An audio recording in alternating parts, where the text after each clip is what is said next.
کنان.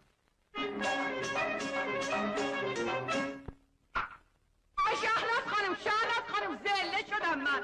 از دست تو و بچه تختت به خدا خسته شدم من. نگاه کن رفته رو دیوار نشسته، از اونجا سر زده شیشه رو شکسته.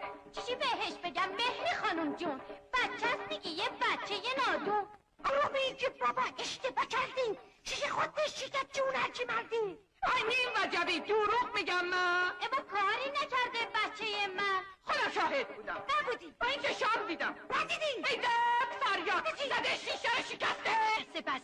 بسه قضا بلات بوده خورده به شیشه، چیزی که بشکنه درست نمیشه.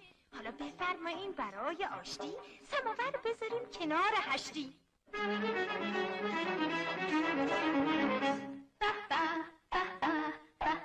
چه خوش پرسین بهترین چای کدومه؟ میگه نرگس، از بس که طعمش رنگش عطرش خوبه نرگس. چای آشتی کنون چای نرگس، تو ایران بهترین چای نرگس.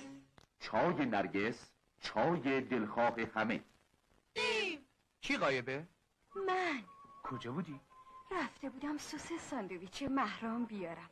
آخه این غذاها بدون سس ساندویچ محرام خوشمزه نیستن.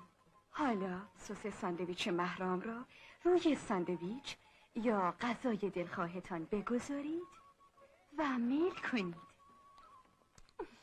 به به، عجب خوشمزه است، عالیه. دیدین گفتم سس ساندویچ محرام واقعا خوشمزه است. سس ساندویچ محرام در کلیه فروشگاه